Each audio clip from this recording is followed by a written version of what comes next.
রুমার গল্পের আসরে তোমাকে স্বাগত জানাই। আজ যে ছোট গল্পটি পাঠ করছি তার নাম পরমা। লিখেছেন বাণী বসু। কর্মস্থল পুনে। কলকাতায় জন্ম হলেও কর্ম নয়। 15 বছরের ওপর প্রবাসে কেটে গেল।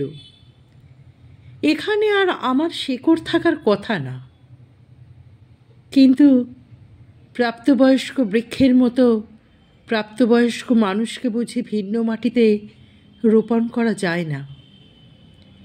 নিজস্ব মাটির গন্ধ তাকে ভিতরে ভিতরে পিছু হাঁটাবেই। বুকের মধ্যে আনচান, ঘুমের মধ্যে বোবায় ধরে। কোনো মহাজলধির অন্ধকার গর্ভগৃহ থেকে পাতাল শঙ্খের ধ্বনি আবর্তিত হতে হতে উঠে আসে। জলকল্লোলের মধ্যে পিষ্ট হতে থাকে অস্তিত্ব। আঁকুপাঁকু করে জেগে উঠি। প্রাণপণে বর্তমানের সচেতনের ভাঙা পাড় আঁকড়ে ধরি, যা নাকি অবচেতনের অনুপাতে আইসবার্গের দৃশ্যমান 1/8 মতোই অকিঞ্চিতকর। নিজের পায়ের ছাপ ধরে মাঝে মাঝেই তাই ফিরে আসি বর্তমানের অব্যর্থ সরসন্ধানে। যদি অতীতের বিক্ষিপ্ত হারানো তীরের ফলাটা বিদ্ধ করে আনতে পারি, কিন্তু পারি না। যা নিজের হৃৎপিণ্ডের গভীরে প্রথিত, তাকে কি নিজ হাতে তোলা যায়? কেউ কি পেরেছে? এবার আশাও বিশেষ করে সেই বিশেষ উদ্দেশ্য নিয়ে। মূলের সঙ্গে যোগ সর্বস্তরে হওয়া চাই, নইলে বৃক্ষ বাঁচে না। প্রত্যেকবারই অনেক ব্যবহারিক উদ্দেশ্যের তলায় এই জরুরি আসল উদ্দেশ্যটা চাপা থাকে। কোনোবারই কাজটা হয়ে ওঠে না। এবার আমার সেই প্রয়োজন আমার সমস্ত অস্তিত্বের টুটি টিপে ধরেছে। আর সবুর সইছে না। ভালো করে নিঃশ্বাস নিতে পারি না। ফাউন্ড্রির গরমের মধ্যে বসে অন্য এক গূঢ়তর তাপ আমায় দগ্ধায়। থেকে থেকে দম আটকে আসে। খবর দেওয়া ছিল না, নইলে 2 দাদার কেউ না কেউ নিশ্চয়ই স্টেশনে যেতেন। যেন আমি অথর্ব কি পঙ্গু। কতবার বলেছি এইসব করো না। এক চিলতে একটা সুটকেস হাতে নিয়ে মিনি স্কি স্পেশাল একটি ট্যাক্সি ধরে হাওড়া স্টেশন থেকে মাইল 4 পথ চলে আসা সমর্থ পুরুষ মানুষের কাছে কিছু না। মাধবী কিংবা পিকলু থাকলেও বা কথা ছিল, কিন্তু দাদারা শোনবার পাত্র নন। মুখে কিছু বলেন না, শুধু ট্রেনটা প্ল্যাটফর্মের গলিতে ঢোকবার সঙ্গে সঙ্গেই বর্দার কাঁচা পাকা চাপদারিওয়ালা সেল ফ্রেমের চশমায় তপস্বী তপস্বী চেহারাখানা, কিংবা ছোটদার ভারী শরীরের ওপর রাদার ভাস্কর্যের মতন বসানো ভারী মাথাটা আমাকে যুগপৎ অপরাধী এবং তৃপ্ত করতে থাকে। সত্যিকারের ভদ্রতা এবং আন্তরিকতার মধ্যে অর্থের কোনো তফাৎ বোধ হয় নেই। এবারে খবর দিইনি, ঠিকও করলাম। হঠাৎ খবর দেবার সময় ছিল না। ট্যাক্সি থেমেছে কি থেমেছে, বর্দার ছেলে সৌম্য দৌড়ে এসে দরজাটা খুলে ধরল। চিনে চিনে মুখে ঠোঁট জোড়া হাসিতে সরল রেখা হয়ে গেছে। কি করে বুঝলো কে জানে। পিছনে পিছনে ছোটদা হাত থেকে সুটকেসটা কেড়ে নিয়ে বললেন, কিরে, আরও কোনো মাল নেই তো? হেসে বললাম, আসল মাল রেখে এসেছি। হালকা হয়েই ট্রাভেল করা ভালো। গুরুজনের সঙ্গে ইয়ার্কি মারছিস? সদর ঘরের জানালা দিয়ে 2 বৌদির হাসি হাসি মুখ উঁকি মারছে। মধ্যিখানে মুনিয়ার কোঁকড়া চুলে ভরা ছোট্ট মাথাটা। দেরিতে উদয় হয়ে মুনিয়াটা মা আর জেঠিমাকে অতিরিক্ত স্নেহের মাখনের ছেঁটে স্যান্ডউইচ বানিয়ে রেখেছে। এই জন্যেই বোধহয় আমি আনন্দলেনের বাড়িতে ঘুরে ফিরে আসি। এই হাসি মুখ, উৎসুক চোখের আদর চাউনি দেখতে দেখতে, আমন্ত্রণের উদ্যত হাত ধরে এতগুলো মানুষের বুকের মাঝখানে অনায়াসে পৌঁছে যেতে। এই জন্যেই এখানে এলে মনে হয় পৃথিবীর এই এক জায়গায় আমার মতন হতভাগার জন্যেও ঠাঁই চিরকালের মতন কায়েম হয়ে আছে। বড় বৌদি চা নিয়ে এলো, ছোট বৌদি খাবার। বললাম, আমাকে মুখ হাত ধোবার অবসরও বোধহয় তোমরা দেবে না। পিসিমার ভাষায় এই এড়া বেড়ার কাপড়ে ট্রেনের 36 জাতের নোংরা মেখে। খুব হয়েছে, তাড়াতাড়ি করো তো, লেকচার দিতে হবে না, লুচিগুলো ঠান্ডা হয়ে যাচ্ছে। বা বাবা, একদিন পর এলুম আর ঠান্ডা ঠান্ডা চামড়া চামড়া লুচি দিয়ে অভ্যর্থনা? না, কদন্যে পুণ্ডরীকাক্ষ করে ছাড়বে দেখছি। তা কি করব? খবর না দিয়ে এলে আমাদের দোষ? তাও কদিন ধরে তোমার দাদার মনটা শুকু শুকু করছিল বলেই না রোজ এই সময়টা খাবার দাবার রাখি, নইলে হরি মটর। তা তোমার ট্রেন লেট করলে আমরা কি করব? বৌদিদের সঙ্গে আমার সম্পর্কটা এই রকমই। নিজের ভাই বোন নেই। এই জ্যাঠতুতো দাদাদের সুখী পরিবারের জন্য কোনোদিন বুঝতেও পারিনি। জ্যাঠাইমার কোলে পিঠে মানুষ, কোনোদিন বুঝিও নি যে এরা আমার সহোদর নন। ট্রেনের কাপড় ওরা ছাড়তে দিল না, শুধু মুখ হাত পা ধুয়ে আসার ছুটিটুকু দিল। আমার মুখ চোখ নাকি বলছে আমার ভীষণ খিদে পেয়েছে। আসলে একসময় দারুণ শরীর চর্চা করতুম।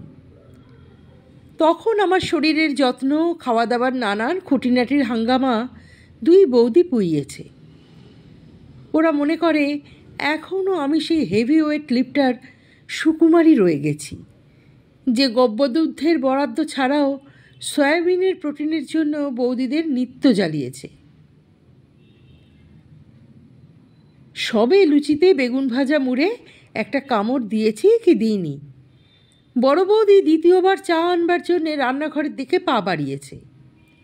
ছটকুন অর্থাৎ ছোট বৌদি হঠাৎ চুপি চুপি গলায় বলল, জানো সুকু, রঞ্জুটার না এমন বিশ্রী চেহারা হয়ে গেছে। এমন চমকে দিয়েছে যে জিভ কামড়ে ফেলেছি। ছটকুন অপ্রস্তুত, ঢোক গিলে বলল, খারাপ বলতে অসুখ বিসুখ কিছু মনে করো না, বিশ্রী মোটা হয়ে গেছে। দ্বিতীয় বাচ্চাটা হবার পর থেকেই বেঢপ একবারে। চুলগুলোও যে কি করে অমন পাতলা হয়ে গেল সে রঞ্জু বলে চিনতেই পারবে না। মাইরি বলছি। এই ছোটকুনের একটা মস্ত দোষ, কথায় কথায় এই মাইরি বলা। ছোটদা থাকলে ধমক দেন। আমার কিন্তু খুব মজার লাগে মেয়েলি মুখে গুরুগম্ভীর চালে ওই মাইরি বলা। তাড়াতাড়ি খাওয়া দাওয়া শেষ করে উঠে পড়লুম। ছোটকুন কাঁচু মাছু মুখে বলল, রান্না হতে বেশ দেরি, রোববারের বেলা সুকু, আর দুখানা লুচি নিলে না? যাও তবে এখন নাক ডাকিয়ে ঘুমোগে যাও। ঘুমোবো? শুধু কদিন পর, কতদিনের নির্ঘুম রাত উসুল করা ঘুম। এখন ঘুম জানি না, জাগাও জানি না। পর্দা ফেলে দিয়ে এখন চুপচাপ বসে থাকব, জানালার ধারে বারান্দার দিকে মুখ করে। এই বারান্দার পাড়ে ইয়োর মতন পাক খেতে খেতে কেটেছে আমার বাল্য। এই বারান্দা দিয়ে দুরন্ত কৌতূহলী পায়ে দৌড়ে অদৃশ্য হয়ে গেছে আমার কৈশোর। এখন আমার পরিণত যৌবন এই বারান্দায় কুমির পিঠ পেতে কিছুক্ষণ খান্তির রোদ পোহাক। ছোট ছোট তীক্ষ্ণ চঞ্চু পাখিরা আসুক সব, মস্তিষ্কের ফাঁক ফোকর থেকে টেনে বার করে ফেলে দিক স্মৃতির ভুক্তাবশেষ, যা পুষ্ট করেছে, লালিত করেছে।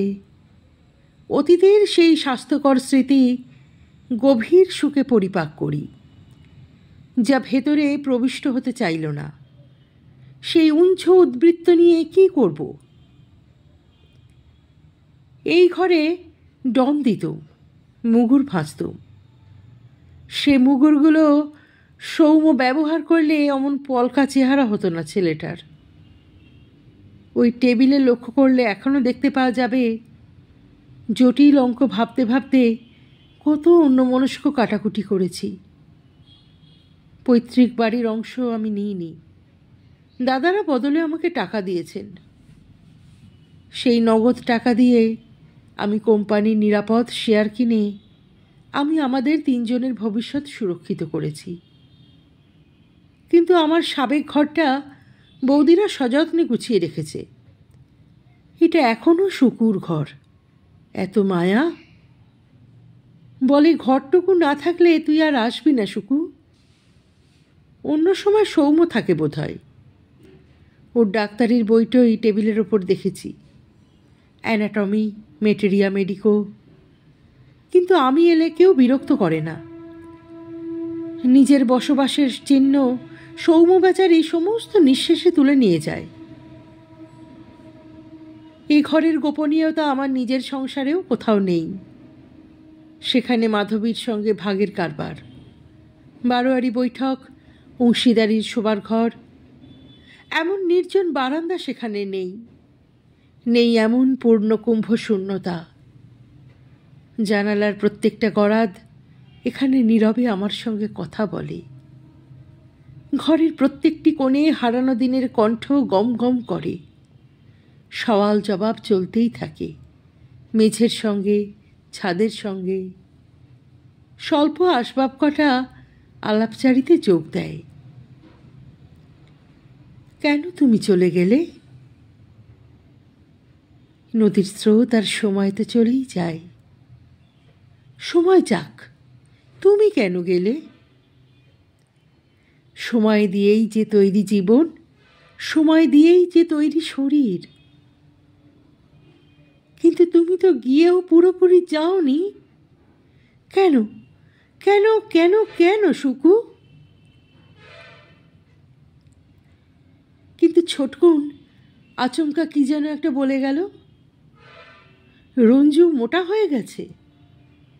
সেই কঞ্চির মতন ফিনফিনে রঞ্জু মোটা? ভাবতে পারছি না।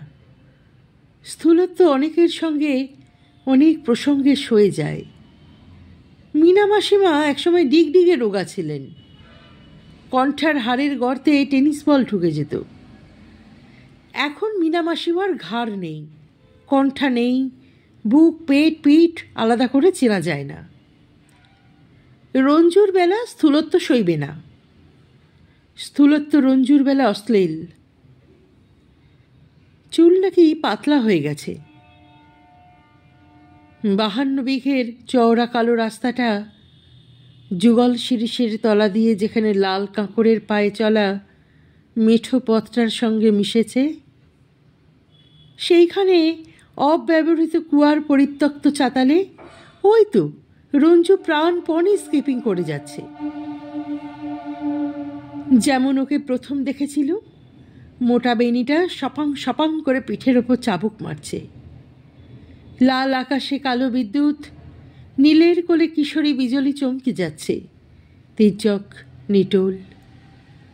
আদিম পৃথিবীর বুকে প্রথম বৃক্ষের জন্মের মতন বিস্ময়কর।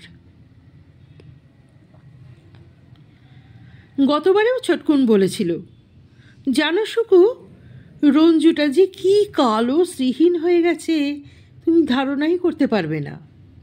তেমনি বুড়োটে, এখন দেখলে তোমার পিসিমা মনে হবে। আমার চোখের সামনে রঞ্জুকে কে যেন থাবড়া থাবড়া কালি মাখিয়ে দিতে লাগলো। এই যেন শুধু বাঁদুরে রঙের বিভৎস এক হরি খেলা। রঞ্জুর দাঁতগুলো তাই থাকে কেন, খসে পড়তে লাগলো ঝরঝর করে। মাথা থেকে চুলগুলো কোনো অদৃশ্য চুম্বকের টানে লোহার তারের মতন ছিটকে ছিটকে যেতে লাগলো। আমার চারপাশে যেন রাক্ষসীর চুলের স্তূপ। রঞ্জু কেশহীনা, দন্তহীনা, কদর্য। রঞ্জু বেলুনের মতন ফুলতে লাগলো, ফুলতে ফুলতে ফটাস। মনে মনে বলতে চাইলুম, সুরঞ্জনা, সুরঞ্জনা, তুমি আজ মৃত। তারপরেই দেখলুম সমস্ত ঘরে বিদেহী রঞ্জুর শব্দহীন রূপদ্যুতিময় হাসি তরঙ্গে তরঙ্গে ছড়িয়ে যাচ্ছে। রঞ্জনার হাতের অশরীরী মুদ্রা বঙ্কিম বিভঙ্গে ঘরের কোণে কোণে মঙ্গল ঘটের মতন স্থিত। যতই মারি সুরঞ্জনাকে আমি মেরে ফেলতে পারি না। ও আবার বেঁচে ওঠে, নতুন শক্তি নিয়ে, নবদগত যৌবন নিয়ে। ওর এই অনন্ত যৌবন নিয়ে বেঁচে থাকা অহরাত্র আমায় মারছে। আবার এই মৃত্যু না থাকলে আমি যে কেমন বাঁচতুম তাও জানি না। সুরঞ্জনার স্মৃতিভারহীন সে কেমন লঘু নিরর্থ জীবন। হাতের কাজ ছেড়ে দুপুরবেলায় দুই বৌদি উলটুল নিয়ে আমার ঘরে এসে গুছিয়ে বসল। দাদাদের সাড়া পাওয়া যাচ্ছে না। সৌম্য রবিবাসরীয় আড্ডায়। মহিলা মহলে আমি একমাত্র হংস মধ্যে বক। বৌদিদের মতে অবশ্য নিছক মেয়েলি আড্ডা খুব ক্লান্তিকর। একজনও অন্তত পুরুষ থাকা চাই, নইলে ভারসাম্য থাকে না।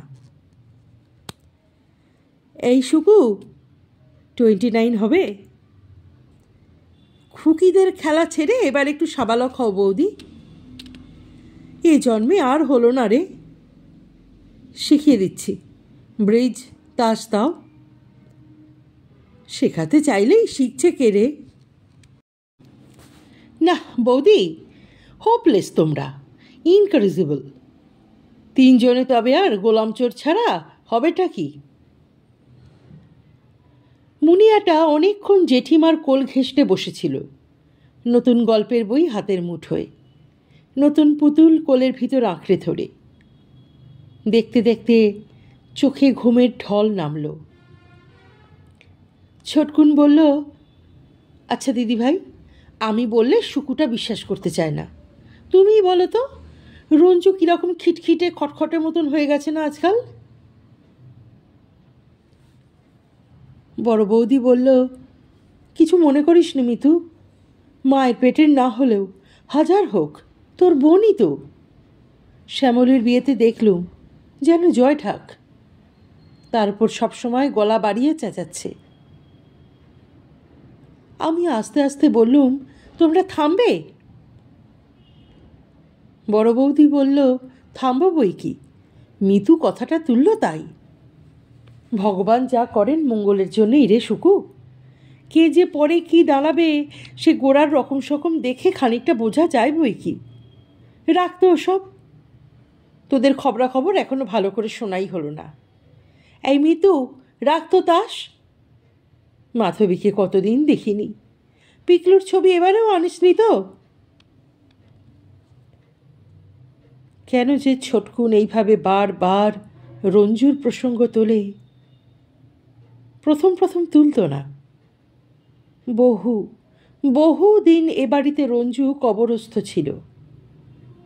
মাধবী এসেছে, পিকলু এসেছে, পুনের সংসার স্থায়ী হয়েছে। কোনোদিন এ বাড়িতে মৃতের পুনরুত্থান হবে ভাবিনি। সে জীবিত ছিল একটিমাত্র মানুষের নিদ্রাহীন রাত্রির গূঢ়ৈষায়। বছর 3 আগে ছোটকুন হঠাৎ অপ্রাসঙ্গিকভাবে এলোমেলোভাবে খানিকটা রঞ্জুর নিন্দে করে গেল। খুব নাকি গুমুরে হয়েছে, আত্মীয় স্বজনের সঙ্গে সম্পর্ক রাখে না। আমি যতই লুকোতে চাই, এইসব করুণ হৃদয় মহিলা জেমস বন্ড কেমন করে নির্ভুল জেনে গেছে যে রঞ্জু আমার হর্ষ, রঞ্জু আমার বিষাদ, রঞ্জু আমার চোখের তারায়, রঞ্জু আমার হাতের পাতায়, নিঃশ্বাসে প্রশ্বাসে, এখনো ওরই জন্যে আমি অফিসের কাজের নাম করে একা একা উদ্ভ্রান্তের মতন ছুটে আসি। অবোধ বালক যেমন মায়ের পরিত্যক্ত শাড়ির মাতৃগন্ধে সান্ত্বনা পায়, কলকাতার হাওয়ায় তেমনি আমিও সুরঞ্জনার দেহগন্ধ পাই। শুধু একবার দেখব, দেখা হয় না, বড় ভয় করে। রঞ্জু যে আমার ছিন্ন অঙ্গ, আমি অন্ধ। রঞ্জু আমার দৃষ্টিশক্তি হরণ করে হারিয়ে গেছে।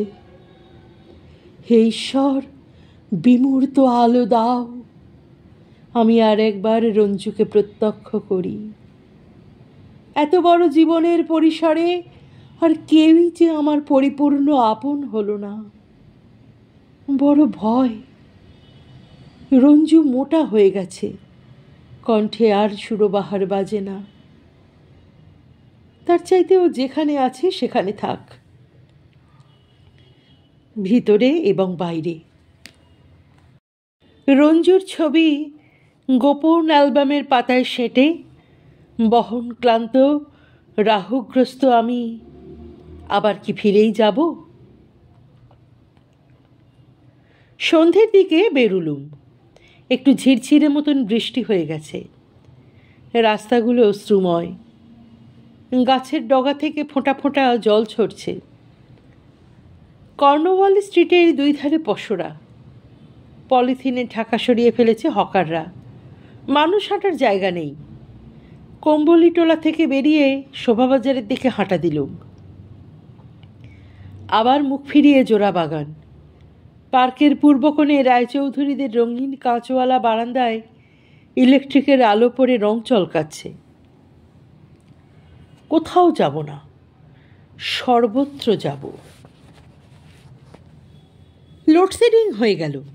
সমস্ত উত্তর কলকাতা নিশ্ছিদ্র অন্ধকারে হারিয়ে যেতে গিয়ে অন্ধকারেই জেগে উঠল আবার। প্রত্যেকটি বাড়ির, পার্কের, রাস্তার, যানবাহনের প্রেত তাদের দ্বিতীয় অস্তিত্বের জানান দিয়ে আমার দ্বিতীয় অস্তিত্বকে হাতছানি দিয়ে ডাকতে লাগলো। ভয় কি? বেরিয়ে আয়। কতকাল আর চোখ ধাঁধানো আলোর অন্ধকারে চাপা থাকবি? আমি খুব প্রাণবন্ত এক আত্মবিশ্বাসী তরতাজা টকবগে যুবককে আমার ভিতর থেকে সবেগে বেরিয়ে সেন্ট্রাল অ্যাভিনিউয়ের ফুটপাথ ধরে দক্ষিণ মুখে ছুটে যেতে দেখলুম। খুব ছকমকে দাঁতে সে প্রাণ খোলা হাসি হাসছিল। হাতে একটা ব্যাডমিন্টন র্যাকেট। চৌরঙ্গীর অন্ধকার চিরে তন্নি আলোর রেখা জেগে উঠেছে, এত ক্ষীণ যে ভয় হয় হারিয়ে যাবে। রঞ্জনাকে পাশে নিয়ে আমার অতীত হাসতে হাসতে এগিয়ে যাচ্ছে। চিবুক উঠছে, নামছে, বেলকুড়ি থেকে শব্দের সৌরভ। তারপরই সেই অতীত, যা এখনকার আমার থেকে বহু গুণে সত্য এবং জীবন্ত। একটা ডবল ডেকার থেকে ভীষণ রুষ্ট মুখে রঞ্জনাকে হাত ধরে নামালো। লোকটা কিরকম বিশ্রীভাবে তোমার পাশ ঘেঁষে দাঁড়িয়েছিল। রঞ্জু, তুমি তো কিছু বললে না? কই, আমি তো বুঝতে পারিনি। অত ভিড়ের মধ্যে বোঝা যায় নাকি? বেশ বোঝা যায়, ভালোই বুঝতে পারছিলে। মানে? রঞ্জনার চোখে আহত বিস্ময়। আকাশের মেঘ মিলিয়ে গেছে, মেঘ ফুঁড়ে রোদ্দুরের তীর। গোধূলির আকাশে হেলান দিয়ে সুরঞ্জনা গান গাইছে, গোধূলি লগ্নে কারো আগমনীর গান। রঞ্জু, তোমার কলেজ গেটে কালোটা কে তোমার সঙ্গে কথা বলছিল? মনে করার চেষ্টায় রঞ্জুর ভ্রু কুঁচকে গেছে। কে বলো তো? ওই তো, ওই ঝাঁকড়া চুলো, মোটা ঝুলপিওলা। ওহ, ও তো, ও রিমার দাদা, আমার স্কুলের বন্ধু রিমা, চেনে তো? ওর সেই ফটোগ্রাফার দাদা। লাইফ ম্যাগাজিনের ফটোগ্রাফি কম্পিটিশনে প্রাইজ পেল। কি চাই? কিছু তো না, রিমাকে নিতে এসেছিল। কাকে যেন এয়ারপোর্টে শি অফ করতে যাবে। তোমার সঙ্গে অত কিসের কথা? রঞ্জু অবাক হয়ে বলল, বারে, রিমা আমার পুতুল খেলার বয়সের বন্ধু। এইটুকু বয়স থেকে ওদের বাড়ি যাচ্ছি। ওর দাদা আমার সঙ্গে দেখা হলে কথা বলবে না? নিঃশব্দে চা খেয়ে যাচ্ছি। সুরঞ্জন আরও গান গাইছে, সন্ধ্যার আকাশ সুরে ভাসিয়ে, কিন্তু কানে আর মধু ঢালছে না। রসহীন শুষ্ক নিরর্থক গান এইসব। যাবার সময় আড়ালে ডেকে বলে গেলুম, কলেজ গেটে কি আর কোথাও কোনো ঝুলপি মোচওয়ালা ফন্দিবাজকে আমি যেন তোমার সঙ্গে কথা বলতে না দেখি। আর কাল থেকে তোমায় ট্যাক্সিতে নিয়ে বেরোবো। ট্যাক্সি কেন সুকুদা, পালকি নয়? ওপরে দুপরত ঘেরাটোপ, দুপাশে দুই আঁটো সাঁটো বরকন্দাজ, আর তুমি চলবে রাঙা ঘোড়ায় চড়ে টগবগিয়ে আমার পাশে পাশে। সারা শরীরে রঞ্জু নাচের ঘোড়া ছুটিয়ে দিল। রঞ্জু, তোমার আঁচল ঠিক করো। কি ঠিক করব? ঠিকই তো আছে, উড়ছে উড়ছে, এক্ষুনি উড়ে যাবে। বা, দমকা হাওয়ায় ওড়ার জন্যেই তো আঁচল। তখনই তো একমাত্র নিজেকে পাখি পাখি লাগে। আর রাস্তা শুদ্ধ লোক তোমার পাখি ওড়ানো দেখুক। রঞ্জু হাসতে থাকে। সত্যি, পাখি দেখার চোখ যাদের আছে তারা ছাড়া আর কেউই পাখি দেখতে পায় না, জানো না? আলোর মধ্যে অদৃশ্য হয়ে থাকলেও দেখে, অন্ধকারের আড়ালে থাকলেও দেখে। আর তাছাড়া এই ভর দুপুরবেলা এখানে দেখার লোক কই? তুমি অত্যন্ত অশালীন হয়ে যাচ্ছ রঞ্জনা। উল্টো দিক থেকে একটা নিম্ন শ্রেণীর লোক মাথায় ঘাসের বোঝা নিয়ে কিসের তাড়ায় কে জানে ঊর্ধ্বশ্বাসে ছুটে আসছে। রঞ্জুকে মৃদু ধাক্কা দিয়ে চলে গেল। আমি বাঘের মতো গিয়ে তাকে ধরলুম। তারপর ব্যায়াম করা চওড়া হাতের পাঞ্জায় একটা ঘুষির বোমা ফাটালুম তার রগে। উল্লুক, বেতমিজ, বেয়াদব! লোকটা অবাক হয়ে এক পলক তাকিয়ে পাল্টা গালাগাল আরম্ভ করল। তখন লাগালুম কষে চর থাপ্পড় লাথি। লোক জমে গেল। ভদ্রমহিলা শ্লীলতাহানির চেষ্টার দায়ে অবশেষে তাকে এক বাইকধারী সার্জেন্টের হাতে সমর্পণ করে গনগনে মুখে বিবর্ণ রঞ্জুর দিকে তাকিয়ে বললুম, এখনই দেখছো কি? তোমাকে আমি ঘরে বন্ধ করে রাখবো, ছাদের দরজায় তালা লাগাবো, জানালায় লোহার জালি। প্রচণ্ড রাগের মাথায় খেয়াল করিনি রঞ্জুর মুখে জোঁক লেগেছে, কণ্ঠনালীতে দাঁত বসিয়েছে রক্তচোষা বাদুড়। পরদিন ওকে নির্দিষ্ট জায়গায় পাইনি, তারপর দিনও না। তারপর সোজা ওর বাড়ি। ছোটকুনের মেশামশাই বললেন, সে কি সুকুমার, রঞ্জু যে ওর বন্ধুদের সঙ্গে রাজগীরে এক্সকারশনে গেল, তোমায় বলে যায়নি? ওখান থেকে বেনারস যাবে, চুনার যাবে, লম্বা প্রোগ্রাম যে ওদের এবার। পিঞ্জরাবদ্ধ বাঘের মতন ছটপট করছে ক্রোধে। বেনারস থেকে ছোট্ট চিঠি, সম্বোধন নেই, সই নেই। এতদিনের সম্পর্ক ভাঙতে কি হয়? যে ভাঙে সেই জানে।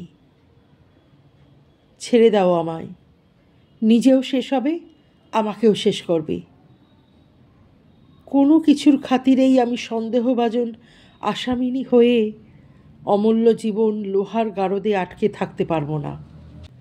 বহু ক্ষমা ভিক্ষা, অনুনয় বিনয়, প্রতিশ্রুতি, টলাতে আর পারলুম কই। আর একবারও সে দেখাই করল না। আত্মীয় স্বজন কারো মতামত গ্রাহ্য করেনি, কারণ বলেনি কাউকে, কারো বিরুদ্ধে কোনো অভিযোগ নয়। খালি বলেছে ব্যথার গলায়, ভালো লাগছে না, ভালো লাগছে না। ছোট বৌদি আজও ঠিক জানে না ঠিক কী ধরনের মনান্তরের ফলে আমাদের সম্পর্কটা ছিঁড়ে গেল। আমার প্রতি মমতায়, বোনের প্রতি বিতৃষ্ণায় কত কী যে বলে যায় বেচারি ছোটকুন।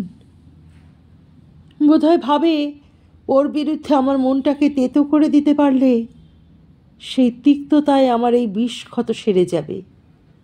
সবই বুঝি, শুধু বুঝি না কতটা সত্যি কতটা মিথ্যা এইসব রটনা।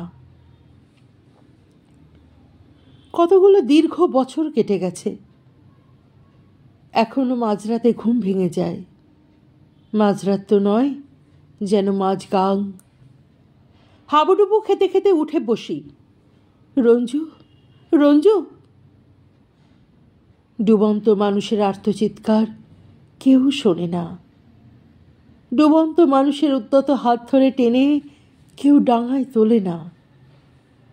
মাঝ নদীতে ভরা ডুবি, অপঘাত। বকুল ঝরছে, তারা খসছে, উল্কাপিণ্ড ফেটে গেল, রঙের ফানুস পুড়ে যায়। রজনী তামসী, দেবী পশ্চিমাস্যা। অমাবস্যার কালো আকাশে কালো বরফের চাদরের মতন সুরঞ্জনা বিছিয়ে আছে।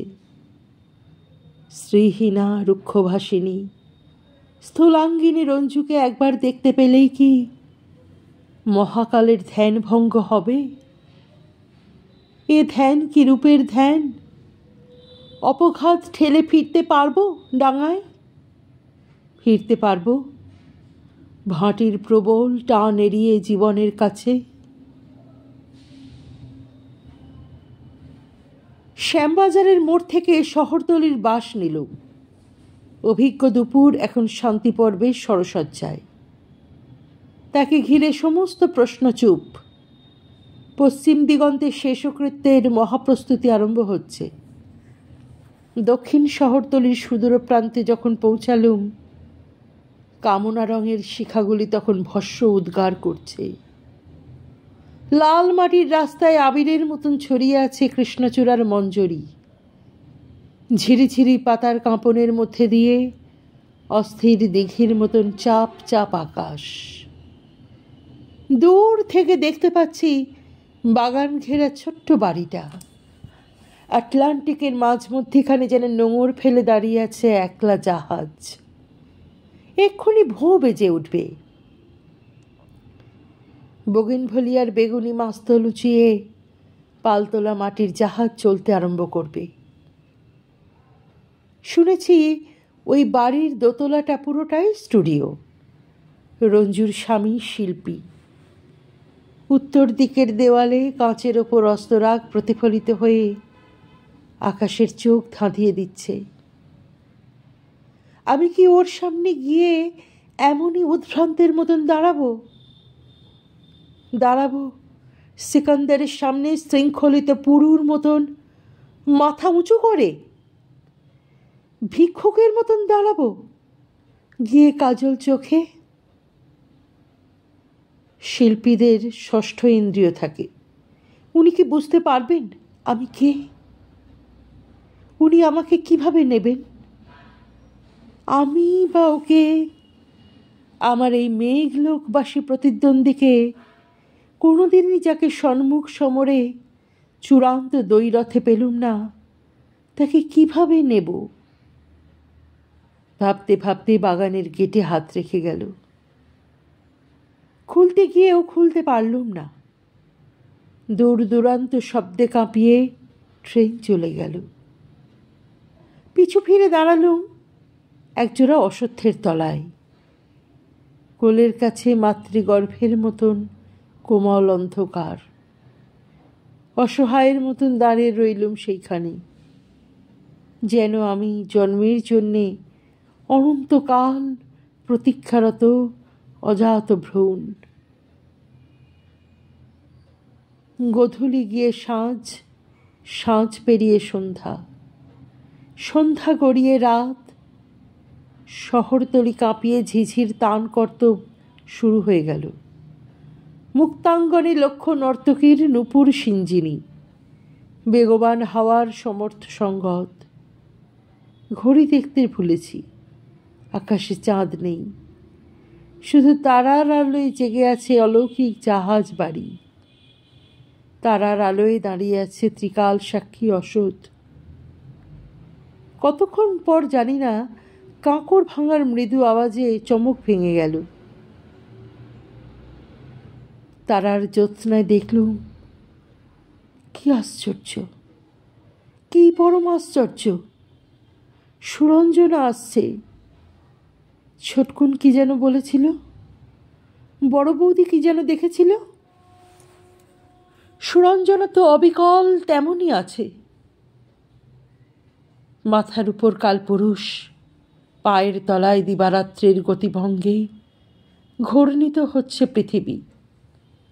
আলোকলতার আকর্ষের মতন বাহু দুলছে, ফুটন্ত দালের মতন বঙ্কিম ঠামের বাংময় চলনভঙ্গি। সর্পিল বেণী সেই বহু বছরকা আগেকার কুমারী নদীর ভঙ্গিতে গ্রীবার পাশ দিয়ে পথ কেটে বুকের কমনীয় অববাহিকায় শাখা প্রশাখা বিস্তার করে ছড়িয়ে পড়েছে। দেখলুম 19 বছরের তরুণী সুরঞ্জনা অর্বুদার্বুদ আলোক বর্ষ দূরের কোনো ছায়াপথ থেকে ম্যারাথন যাত্রা করে অর্বুদার্বুদ আলোক বর্ষ দূরের কোনো জ্যোতির লোকের দিকে অন্তহীন চলেছে, তরাহীন, আত্মমগ্ন। প্রেক্ষাপটের মাঝখানেই শুধু আপূর্যমান অচল প্রতিষ্ঠ মহাশূন্য, মহাকাল। আজকের গল্পটি কেমন লাগলো তোমার মূল্যবান মতামত অবশ্যই কমেন্ট বক্সে লিখে জানিয়ে করে দিও, শেয়ার করে দিও পরিচিত এবং প্রিয়জনদের মধ্যে।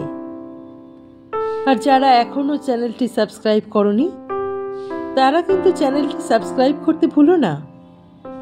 অপেক্ষা করো পরবর্তী গল্পের জন্য। অনেক ধন্যবাদ।